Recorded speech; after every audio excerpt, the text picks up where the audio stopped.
మధ్యలో పులస్తే తీసి ఉమ్మేస్తాం. పుల్లా ఇలా పరిశీలిస్తావా, పరిశీలించే పుక్కున పక్కన ఉమ్మేస్తావు. అలాగే ఏది నీకు అనుభవానికి అంతరాయమైతే దాన్ని పక్కకు పరిహరిస్తావు. కాబట్టి సంగమును వదిలిపెట్టడానికి ముందు సాధనం అక్కర్లేదు. భగవంతుని యందు ప్రేమ కలిగితే ఆ ప్రేమకు ప్రతిబంధకమైన ఇతర విషయముల యొక్క అనుభవము తనంత తానే మన మనసు నుంచి తొలగిపోతుంది. కదయ్యా, సంగం వదిలేసి అప్పుడు రావాలండి కాదయ్యా.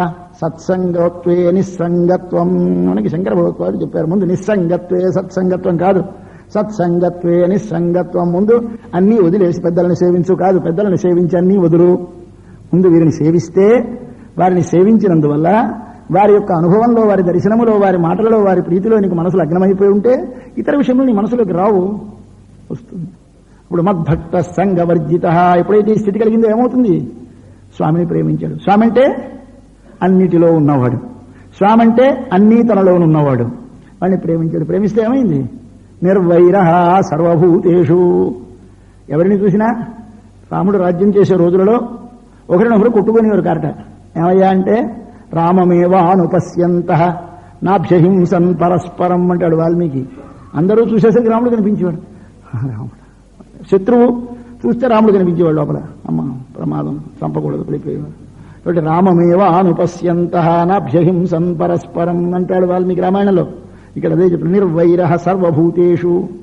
ఇలాగెవడుంటాడో వాళ్ళు ఏమిటవుతుంది? ఫలం ఏమిటి? మాం ఏతి, నన్ను పొందుతాడు. ఇది భక్తి యోగానికి ఫలం అని చెప్పేసి 11వ అధ్యాయంతో స్వామి సమాప్తి చేశాడు. రేపు 12వ అధ్యాయం చెప్పుకొని మన ఈ 9 రోజుల ప్రవచనాన్ని సమాప్తం చేసుకుందాం. మీ అందరి అనుగ్రహం వల్ల 9 రోజులు భగవద్గీత చెప్పే భాగ్యం నాకు లభించింది. విని నన్ను ధన్యుణ్ణి చేశారు. మీకందరికీ హృదయపూర్వకంగా కృతజ్ఞతలు తెలియజేస్తూ సెలవు తీసుకుంటున్నాను. భగవద్గీత అంటే అంతా చెప్పలేదు నేను, ఏదో అక్కడక్కడక్కడక్కడ అలా అలా మొదటి నుంచి పరామర్శిస్తూ వచ్చాం.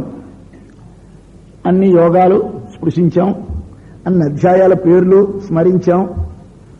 సాంఖ్యయోగం అన్నాం, జ్ఞానయోగం అన్నాం, కర్మయోగం అన్నాం, పేర్లు అంటున్నాం. కానీ ఏమిటో అంతా మనం తెలుసుకోలేము కూడా. అంతా ఎవరికి తెలుస్తుంది? ఎవరికి తెలియదు. మహి సర్వం జానాతి. ఎవడికి ఒక్క సర్వజ్ఞుడైన పరమశివునికి తప్పిస్తే మరెవడికి అన్నీ తెలిసినవాడు లేడు. ఆయనకే సర్వజ్ఞుడని పేరు, మరెవడికి సర్వజ్ఞుడు లేడు. బ్రహ్మమునకు సర్వజ్ఞ సర్వవితోను ఉపనిషత్తులలో పేరు. కాబట్టి సర్వజ్ఞులు ఎవరు లేరు కనుక ఎవరు చదివినా దాని అంతు చూసాము అంటే వారు అబద్ధం ఆడారు అన్నమాట. కాబట్టి ఏ గ్రంథమైనా చదివి మాకు దీనిలో పరిపూర్ణమైన తెలుసును అంటే పరిపూర్ణంగా ఎవరికి తెలిస్తే ఆ గ్రంథాలు ఇంతకాలం ఉండవు. మనకి ఏదైనా ఒక కథ చదివితే పరిపూర్ణంగా తెలిస్తే మన్నాడ పేపర్ పారేస్తున్నాం. ఇదే తెలిసిపోగానే సరి, అది కేవలం కథామాత్ర సారం, వినడంతో సరి. ఇది వినే గ్రంథం కాదు, చదివే గ్రంథం కాదు, ఇది ఒక గ్రంథం కాదు. ఇది ఒక కేవలం భక్తి కృష్ణ తత్వములు రెండు ఏకీభూతమై రూపము దాల్చి వాంగ్మయ రూపంలో మన ఎదుట సన్నిధానం చేసింది. కాబట్టి భాగవతం కానీ, భగవద్గీత కానీ, శ్రీరామాయణం కానీ ఇవి కేవలంగా ఒక పుస్తకం అనుకోకూడదు. అందుకోసమే మనవారు వీటిని చూడగానే దండం పెట్టడం, దేవుడి దగ్గర పక్కన పెట్టి రామాయణం భగవద్గీత పెట్టి హారతి ఇవ్వడం ఇవన్నీ చేస్తుంటారు. ఇదేమిటండి మూర్ఖులు, పుస్తకానికి హారతి ఏమిటి అనుకుంటారు. మనం ఎంత వెర్రివాళ్ళం అంటే దీపం పెట్టి దండం పెడతాం. దీపానికి దండం ఎందుకు? దాని వెలుగుతుంది, చమురు వేస్తాం, నూనె వేస్తే వత్తి వేస్తే వెలుగుతుంది. దానికి దండం ఎందుకంటే ఏమిటో మనకి తెలియదు, దండం పెడతాం. అలాగే పుస్తకానికి దండం పెడతాం. ఇది మన భగవద్గీత. ఈ భగవద్గీత మనకి శరీరంలో జీర్ణించుకుపోయింది. అట్లా జీర్ణించుకుపోయి సర్వత్రా ఆ పరమాత్మ దర్శనం చెయ్యాలి అన్నది మనకు చెప్పకుండా చెప్పాడు స్వామి. మన ఆచరణలోకి వచ్చేసింది మన భారతీయ సంప్రదాయంలో. ఇదే విభూతి విస్తర యోగం, విశ్వరూప సందర్శన యోగం 2 అధ్యాయాలు అయినాయి. ఇప్పుడు 12వ అధ్యాయం భక్తి యోగం అని. ఇది ప్రధానంగా చాలా మంది పారాయణ చేస్తూ ఉంటారు. చాలా మంచి అధ్యాయం. ఆ అధ్యాయాన్ని కాస్త అక్కడక్కడక్కడక్కడ ఉంటాం ముందు మనవి చేసి సెలవు తీసుకుంటాను. మా రామారావు గారు ఏవో 2 ఆలోక్యం, సామీప్యం, సాయుధ్యం, సారూప్యం అంటారు. మోక్షం ఏమిటి అని అడిగారు. మీకు తెలుసు, నా శబ్దాలకు అర్థం తెలిస్తేనే తెలిసిపోతుంది, పెద్ద చెప్పక్కర్లేదు. సా లోక్యం అంటే లోకము, సా ముందు పెట్టండి. స లోక, సా అంటే సమాన లోకములో ఉండుటకు సాలోక్యం అని పేరు. భగవానుడు ఏ లోకంలో ఉంటాడో ఆ లోకంలో మనం కూడా ఉంటాం అని చెబుతారు. అయితే అంతటా ఉండడా భగవానుడు? ఒక లోకంలోనే ఉంటాడా? మరి ఇక్కడ ఉన్నాడా ఆయన? మనం ఇక్కడే ఉన్నాక సాలోక్యమే పొందాం అంటే పొందేవు. కానీ ఇది కాదు సాలోక్యం అంటే.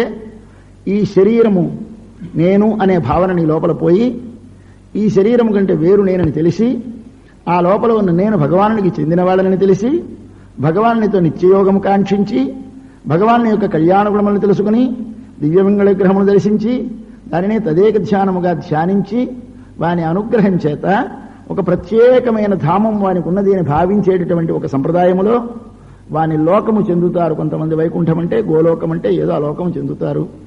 అట్లాంటి దాన్ని సాలోక్యం అంటారు. రెండవది సామీప్యం. ఇది సమీపమందు ఉండటం పేరు సామీప్యం. భగవత్ సన్నిధిలో ఉండాలి. నిత్యము భగవంతుడు ఉండే లోకములో భగవంతుడుంటే సమీపమందు ఉండాలి. ఇది సామీప్యం. అయితే భగవంతుడు లోకానికి వెళితే సమీపమందు ఉండరా ప్రశ్న.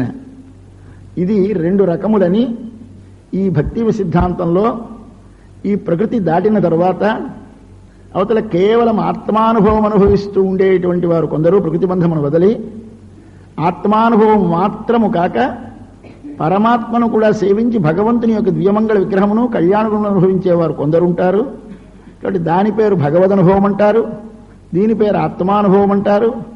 ఆ భగవదనుభవమును కూడా పొందిన నాడు కానీ వానికి సామీప్యము సిద్ధించదని సామీప్యాన్ని ప్రత్యేక మోక్షంగా చెప్పారు భక్తి మార్గంలో.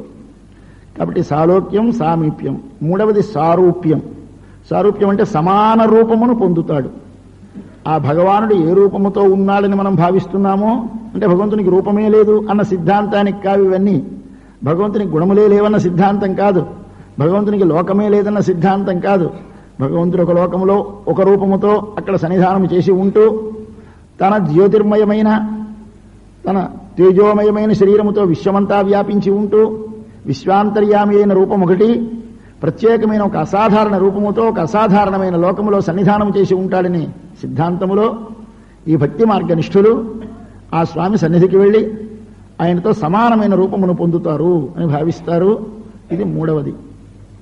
సాయుజ్యం. సాయుజ్యం అనే మాటకి యుజ్ అంటే గుణములు, యునక్తీతి యుక్ అంటే గుణము, సా అంటే సమానమైన గుణములు కలవాడవుతాడు.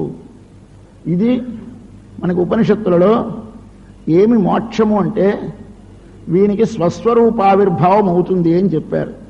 స్వేన రూపేణ అభినిష్పద్యతే పరం జ్యోతిరుపసంపద్య. పరం జ్యోతి అనేటటువంటి దాన్ని చేరి స్వేన రూపేణ తన రూపముతో అభినిష్పద్యతే తాను ఉండును. ఆ స్వస్వరూపాపత్తికి మోక్షమని పేరు. స్వస్వరూపం అంటే ఏమి అంటే అపహత పాప్మ, విజర, విమృత్యు, విశోక, విజిఘత్స, అపిపాస, సత్యకామ, సత్యసంకల్ప అని బ్రహ్మమునకు ఆత్మకు 8 లక్షణములున్నాయని ఉపనిషత్తు చెప్పింది. ఆయన అపహత పాప్మ ఏ దోషములు అంటనివాడు, విజర శరీరమునకుండే ముసలితనము లేనివాడు, విమృత్యు శరీరమునకే చెందిన మృత్యువు లేనివాడు, విశోక ఇష్టవస్తువు యొక్క ఎడబాటు చేత కలుగునట్టి శరీరమునకు కలుగు శోకము లేనివాడు, విజిఘత్స ఆకలి లేనివాడు, అపిపాస దాహము లేనివాడు. ఇవన్నీ శరీరము లక్షణములు. ఇవన్నీ శరీరముతో ఉన్నప్పుడు ఈ శరీరముతో ఉన్నవానికి కలిగేవి ఇవేవి ఉండవు. మరి ఏమిటుంటాయి? సత్యకామ, సత్య సంకల్ప. సత్యకామ తాను దేనిని కోరితే, కామమనగా కోరబడు వస్తువు, సత్యమైన కోరబడు వస్తువులు కలవాడు. తాను దేనిని కోరితే అది ఎల్లప్పుడూ అతనికి సిద్ధించి ఉంటుంది. అతడు ఏది తలిస్తే అది వస్తుంది. కాబట్టి కోరిక, ఆ కోరికలను వచ్చే వస్తువులు రెండు కూడా స్వామికి సత్యములై ఉంటాయి, ఎప్పుడు సిద్ధములై ఉంటాయి. గనక సత్య సంకల్పత్వం, సత్య కామత్వం, అపహత పాప్మత్వం అనే 3 లక్షణాలు స్వస్వరూపమని, అవి లభించి ఈ మిగిలిన 5 ప్రకృతి కంటే విలక్షణమైన స్వరూపాన్ని పొందితే వాడిని సాయుధ్యము చెందేరు అంటారు. సాయుధ్యం అంటే సమానమైన గుణములను పొందుట. బ్రహ్మమునకు ఆత్మకు సమానమైన గుణములున్నాయి. మన శరీరములో ఇంతకాలము కర్మచేత బంధింపబడిన ఆత్మకు ఎన్నడూ కర్మచేత బంధింపబడిన సర్వవ్యాపకమైన సర్వాంతర్యామైన సర్వజగత్కారణమైన సర్వేశ్వరమైనటువంటి పరబ్రహ్మతత్వమునకు కూడా సమానమైన గుణములున్నాయి 8. ఆ 8 గుణములు ఎప్పుడు ఈ జీవునకు శరీరబంధము వీడి కలుగుతాయో ఆనాడు వీడు సాయుధ్యమును పొందాడంటారు. వీడు సాయుధ్యం అనగా సమానమైన బ్రహ్మముతో సమానమైన గుణములను పొందుట. దానికి సాయుధ్యమని పేరు. తరువాత చైతన్య ప్రభు సంప్రదాయములో భక్తి పంచమ పురుషార్థం అంటారు. అది వారు చెబుతారు. పూరి మహారాజు వారు వస్తారు, వారు వివరిస్తారు. అది నేను చెప్పదగిన విషయం కాదు. కానీ ఉడికే విషయం మనవి చేస్తాను. వారు రాశారు ఇందులో భక్తి పంచమ పురుషార్థమని. అంటే ధర్మము, అర్థము, కామము, మోక్షమని 4 పురుషార్థములైతే మోక్షం అంటే ఏమిటి? కేవలముగా భగవంతునితో నిత్య సన్నిధానము కలిగి నిత్య సేవ చేయడమే మోక్షమని ఈ భక్తి మార్గనిష్ఠుల భావన. భగవంతుని నిత్య సన్నిధానము, నిత్య దాస్యము, ఇది మోక్షం వీరికి. వారికి భేదభావము నశించుట, ద్వైతము అనగా రెండుగా నుండుట పోవుట మోక్షము. అవిద్య నివృత్తి మోక్షము అద్వైత సిద్ధాంతములో. ఈ ఆత్మకి కొన్ని గుణములు వస్తాయి. ఆ వచ్చిన గుణములు శరీర సంపర్కము చేత ఏర్పడినవి, మరల పోవడమే మోక్షము అని నైయాయికులు, వైశేషికులు అంటారు.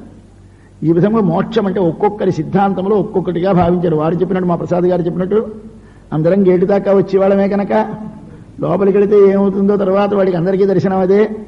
కాబట్టి ఆ సిద్ధాంతం ఊరికే వారు ఏమిటంటే అలా భావన చేసి పొందుతారు. ఇలా వెళతారు. ఒక మార్గం ఏర్పరిచారు. మార్గములు భిన్న భిన్నములైన నానా మార్గములుగా వెళ్ళిన వారు ఒకే గమ్యముని చేరినట్లుగా అందరం కూడా దానికే వెళతామని మనకు ఒక శ్లోకాన్ని కృపచేశారు. ఆ శ్లోకం మనకందరికీ వచ్చును. అందుచేత అనేక మార్గములు ఏర్పరిచారు. ఆ మార్గములలో మొట్టమొదట సాంఖ్యులు, నైయాయికులు, వైశేషికులు. సాంఖ్యులు ఈశ్వరుని అంగీకరించరు, యోగులు ఈశ్వరుని అంగీకరిస్తారు. కానీ కేవలముగా ఆ ఈశ్వరుడు ఈ జగత్తుకంతకి ఉపాదానము కాదు, నిమిత్తమంటారు. తరువాత వచ్చేటువంటి వారు అందరిలోనూ ఈ భేద అభేదవాదులు 2 రకములు, జ్ఞాన భక్తి మార్గనిష్ఠులు 2 రకములు. భేద అభేదవాదులలో భేదము తొలగటమే మోక్షం. భేదవాదులలో భగవన్ నిత్య సన్నిధానము, భగవన్ నిత్య కైంకర్యమనగారు దాస్యము, ఇదే మోక్షమని వారి సిద్ధాంతము. కాబట్టి సాయుజ్యము, సామీప్యము, సారూప్యము, సాలోక్యము అనేవి 4. ఇవే కాక సాష్టి అని 5వది ఉంది. వీరు రాయలేదు కానీ సాష్టి అని. సాష్టి అంటే సమాన భోగములను అనుభవించుట అని మనకి బ్రహ్మసూత్రములలో ఏమవుతాడు వీడు అంటే బ్రహ్మతో సమానమైన భోగమును అనుభవిస్తాడు అని మనకి మామూలుగా తైత్తిరీయోపనిషత్తులో ప్రారంభంలోనే ఆయన ఏం చేస్తాడు, ఈ ముక్త పురుషుడు ఏమవుతాడు అని ప్రశ్న వేసుకుని దానిలో చెప్పారు. ఆయన సహబ్రహ్మణ విపశోస్నుతే సర్వాన్ కామాన్ సహబ్రహ్మణ విపశ్చిత అని ఒక మంత్రం ఉన్నది. సోస్నుతే, ఈ బంధమును వీడి, ప్రకృతి బంధమును వీడినవాడు, సర్వాన్ కామాన్, కామములన్నిటినీ, బ్రహ్మణా సహ, బ్రహ్మతో సమానముగా, అశ్నుతే అనుభవించున్నది. కాబట్టి సమాన భోగములను పొందుట కూడా మోక్షమని 5వ రకం మోక్షం ఉంది. అంటే సాష్టి అంటారు. అష్టి అంటే తినుట, అష్టి అంటే సమానమైన తినుట, అంటే సమానమైన భోగమునకు సాష్టి. కాబట్టి 5 రకాల మోక్షాలు ఇవి కాదు. అసలు చివరికి నిజమైనటువంటి ప్రేమ కలిగితే ప్రేమ చేత పొందబడేవాడు కాదు, అసలు ఆ ప్రేమే మనకు ప్రియమవుతుంది. మన అబ్బాయి కాదు, వాడిని తలుచుకుంటేనే మనసుకు ఆనందంగా ఉంటుంది. ప్రేమ కలిగిన వస్తువు కంటే ఆ వారిని గురించి తలంపే మనసుకి తృప్తిగా ఉంటుంది. కాబట్టి ఎప్పుడు వాడి తలంపు ఇదే కావాలి. ఏమిటి నీకు మోక్షమయ్యా? నిన్ను గూర్చిన తలంపు కావాలి. అవిస్మృతి త్వచ్చరణారవిందే భవే భవే మేస్తు భవత్ప్రసాదాత్ అంటారు కులశేఖరుల వారు ముకుందమాలలో. స్వామి, ఒక్కటే కోరిక నాకు, ఏమిటయ్యా అది? త్వచ్చరణారవిందే, నీ పాదారవిందముల యందు అవిస్మృతి, మరపు లేకుండుట. ఇది భవే భవే, ఎన్ని జన్మలెత్తినా పర్వాలేదు, జన్మరాహిత్యాన్ని నేను కోరలేదు. మరేమి కావాలి? అవిస్మృతి, విస్మృతి లేకుండా ఉండుట, ఇది కావాలని కోరారు కనుక. అంటే భక్తి, ఆ భక్తి స్మృతి, దాని పేరు ధ్రువా స్మృతి, అదే అవిస్మృతి. ఎడతెగక వారినే స్మరించుట అనేటటువంటిది కావాలని కోరుతారు కనుక వారికి మోక్షం ఏమిటి? మోక్షమనగా ప్రాప్యము, పొందవలసినది, పరమ పురుషార్థము.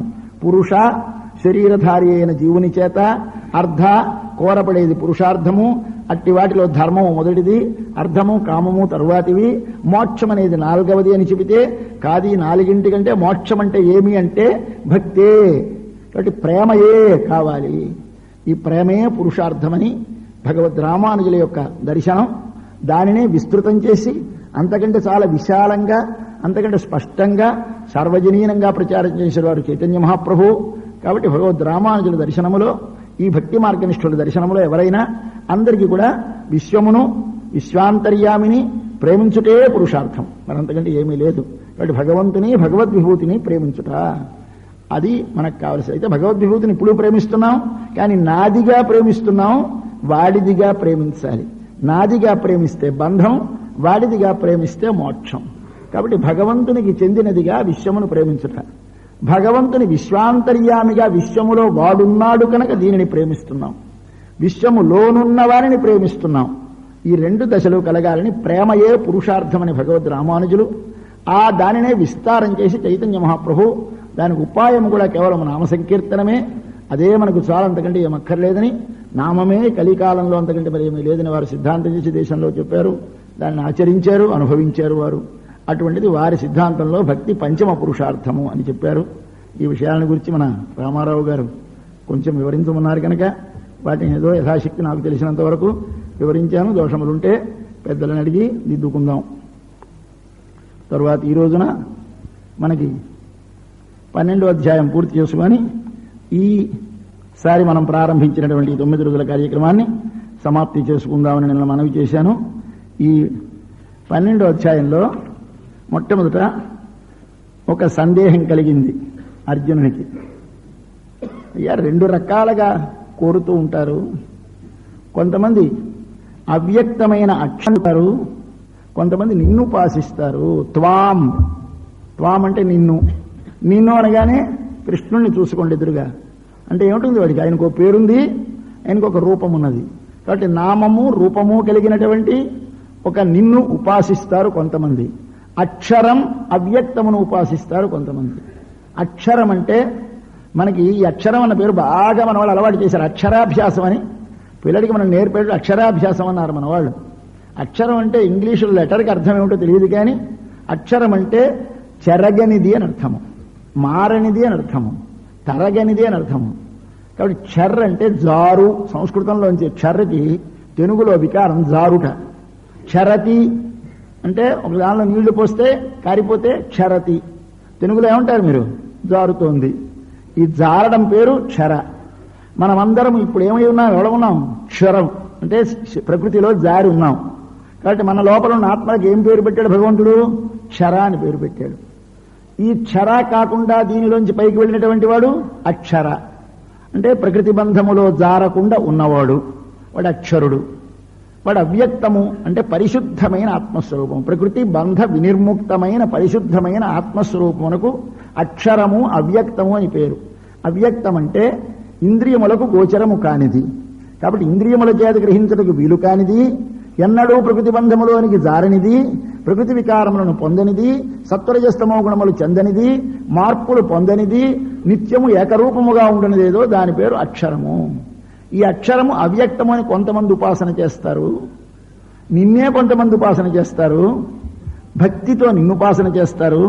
తేషాం కే యోగవిత్తమా, వారిలో యోగవిత్ తర యోగవిత్ తమా సూపర్లేటివ్ వేస్తాడు. కొన్ని చోట్ల జాగ్రత్తగా గుర్తిస్తూ ఉండాలి. తమా వేసాడంటే సూపర్లేటివ్ అన్నమాట. యోగవిత్ అంటే నీతో చేరుట ఎరిగినవాడు, యోగవిత్తర అంటే నీతో చేరుట ఎరిగిన వారిలో ఒక మెట్టు పైవాడు, యోగవిత్ తములంటే నీతో చేరుట ఎరిగిన వారిలో చివరి స్థితిలో ఉన్నవాడు, వాడికంటే మరి పైన లేరు. వీళ్ళ ఎవడు యోగవిత్తముడు? ఈ ఉపాసన ఆ ఉపాసన.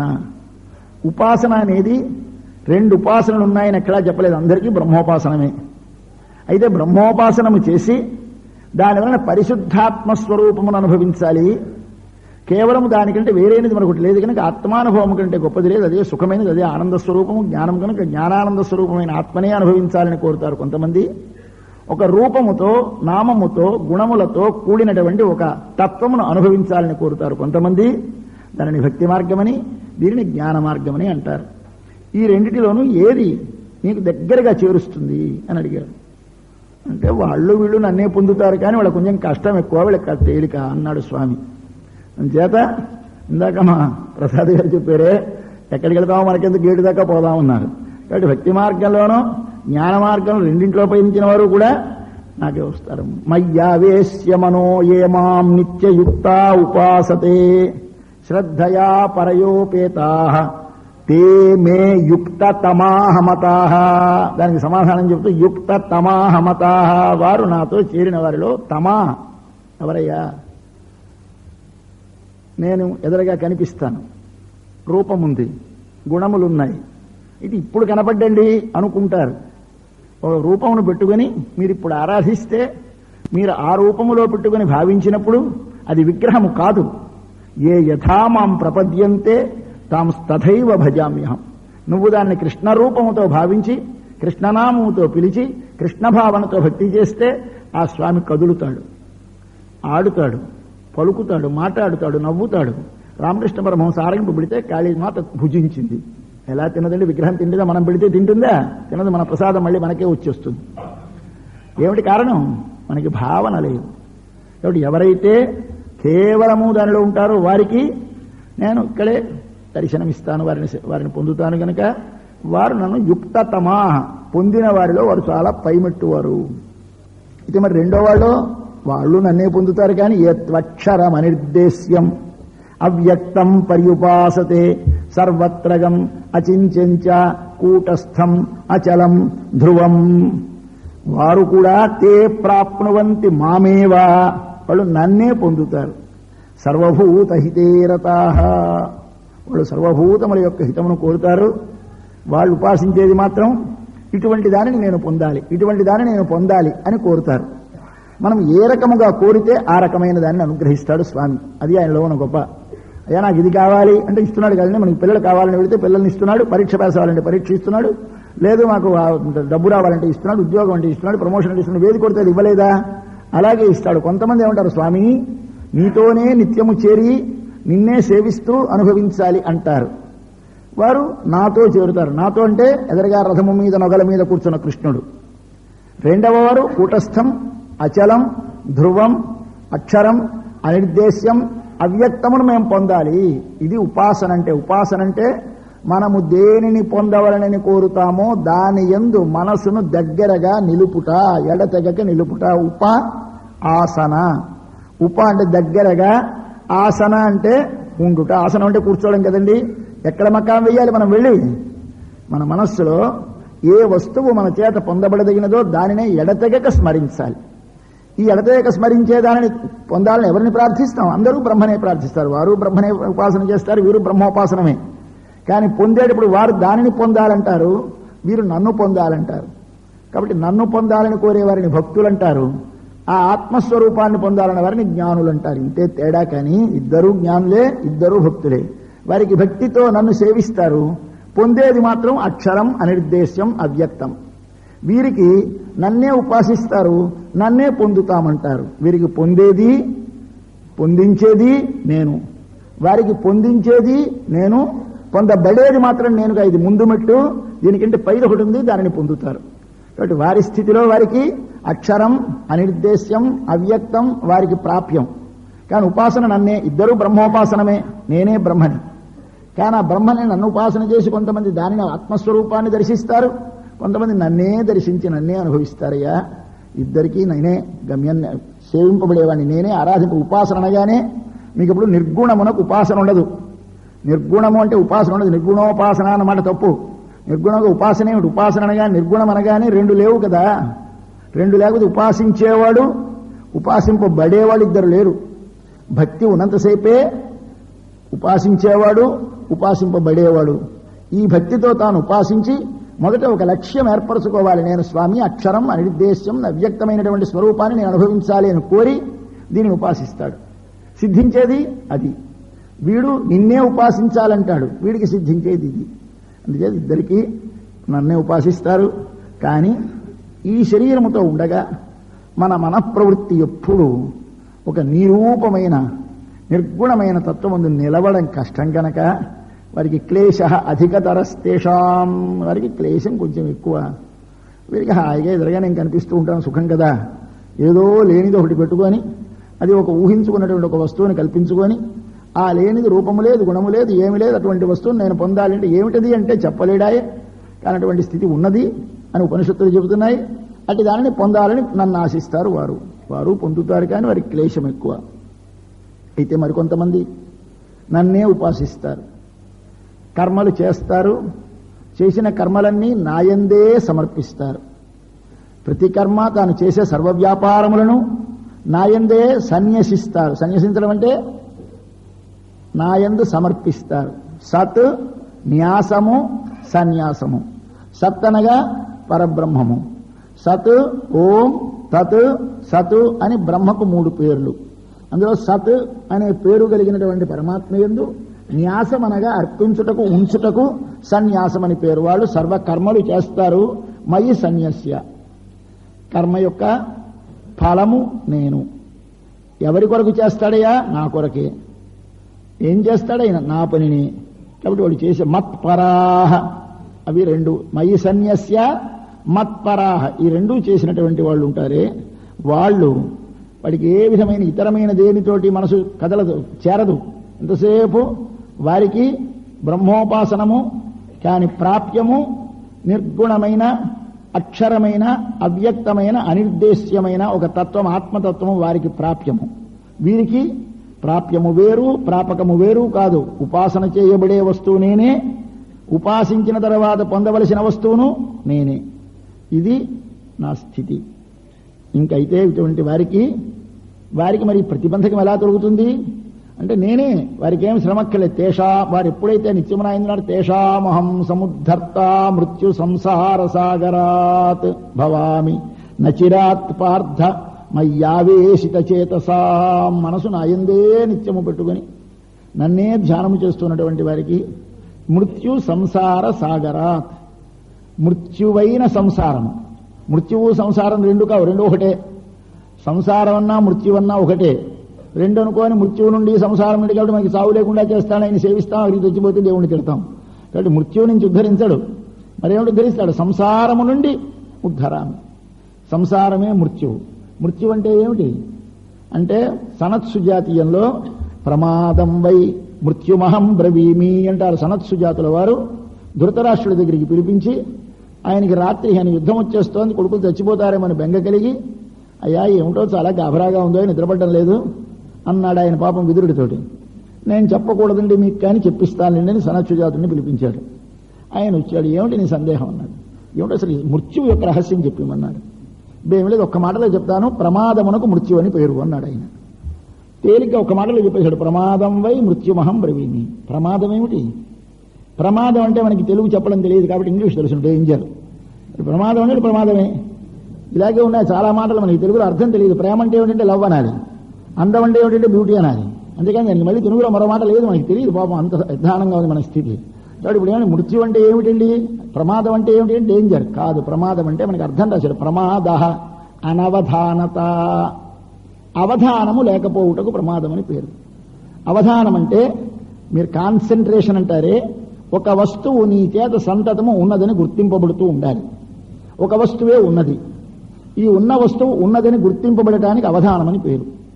అది మనకు కొంచెం తొలగ్గానే ఏమవుతుంది, ఉన్న వస్తువు ఉన్నట్టు గుర్తింపబడదు, మరొక వస్తువు ఉన్నట్టు గుర్తింపబడుతూ ఉంటుంది. దీని పేరే మృత్యువు. అంతకంటే ఏమీ లేదు. మృత్యు అంటే ప్రమాదమునకు మృత్యు అని పేరు. అంటే ఉన్న వస్తువుని ఉన్నదని గుర్తించు శ్రద్ధ లేకపోవుట, అవధానమునకు లేకపోవుటే మృత్యువు. ఇదే సంసారం. అంతకంటే ఏమైనా సంసారం అంటే, సంసారం అంటే పెళ్ళాము పిల్లలు, మనకి బంధం ఏమిటండి, సంసారం అండి బంధం అండి అంటూ ఉంటాం మనం. సంసారం అండి బంధం అంటే పెళ్ళామా బంధం, ఈ కొడుకా బంధం కాదు. మరేది బంధం? నీ లోపల ఉన్న వస్తువు నీ చేత గుర్తింపబడకపోవుట బంధం. కాబట్టి ఉన్న వస్తువు ఉన్నదని గుర్తింపబడకపోవుట. కానీ నువ్వు ఎక్కడున్నా ఒకటే, అరణ్యాల్లో ఉన్నా ఒకటే, ఇంట్లో ఉన్నా ఒకటే. కాబట్టి గృహం తపోవనం ఎవరికి? విరక్త చేతసాం. మనసు ఈ బాహ్యమైన విషయముల యందు కాక ఆ నిత్యము ఉన్న వస్తువు ఎందు కాని మనసు కాని అనురాగము కలిగి ఉంటే వాడికి తపోవనమేది గృహం. ఎంతవరకు అంటే భాగవతంలో చెబుతాడు, ఎప్పుడు నీకు ఇల్లు చెరసాల అంటే నీవు కృష్ణుని యందు భక్తి కలగనంత వరకు. కృష్ణుని యందు భక్తి కలిగితే గృహము కారాగృహము కాదు, ఆశ్రమం అవుతుంది. కాబట్టి తావత్ రాగాదయస్తేనాహ తావత్ కారాగృహం గృహం యావత్ కృష్ణ నతే జన. కృష్ణ నీవాడను అనే భావన నా లోపల ఎప్పుడు కలగదో అంతవరకు ఈ ఇల్లు చెరసాల. ఈ నాలో కలిగినటువంటి ఈ ప్రేమ రాగము ద్వేషం మొదలైనవన్నీ దొంగల దోచుకుపోతూ ఉంటాయి. ఎప్పుడు ఆ ప్రేమ ఉండొచ్చు. రాగం ఉండొచ్చా ఉండకూడదా? ఉండొచ్చు. ద్వేషం ఉండొచ్చా ఉండకూడదా? ఉండొచ్చు. క్రోధం ఉండొచ్చా ఉండకూడదా? ఉండొచ్చు. ఎవరి యందు ఉండాలి? కృష్ణ నీ యందు రాగం ఉండవచ్చు. నిన్ను చేరకుండా అడ్డగించే వాటి మీద, ఆ విరోధుల మీద మాకు ద్వేషము మొదలైనవి కలగాలి. ఈ విధముగా కలిగిన నాడు ఏమవుతుంది? సర్వము కృష్ణ సంబంధి అవుతుంది. నీ ద్వేషమునకు కృష్ణుడే, నీ ప్రేమకు కృష్ణుడే, నీ రతికి కృష్ణుడే.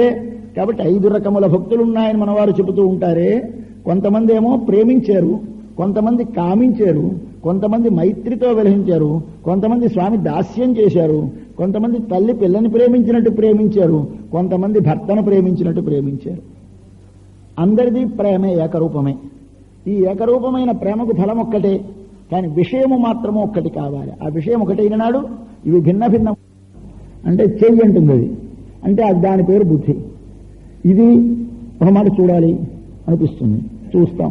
తప్పండి, దానివల్ల చాలా కష్టపడ్డాను, మానేయాలి అనిపిస్తుంది, మానేస్తాం. ఇలా మాట వెళుతూ ఉంటుంది, వస్తూ ఉంటుంది. ఈ ప్రవృత్తి నివృత్తి, ప్రవృత్తి నివృత్తికి మూలమైనటువంటి దాని పేరు మనస్సు. ఈ ప్రవృత్తి నివృత్తులకు నీ లోపల దృఢమైన నిశ్చయముని కలిగించే దాని పేరు బుద్ధి.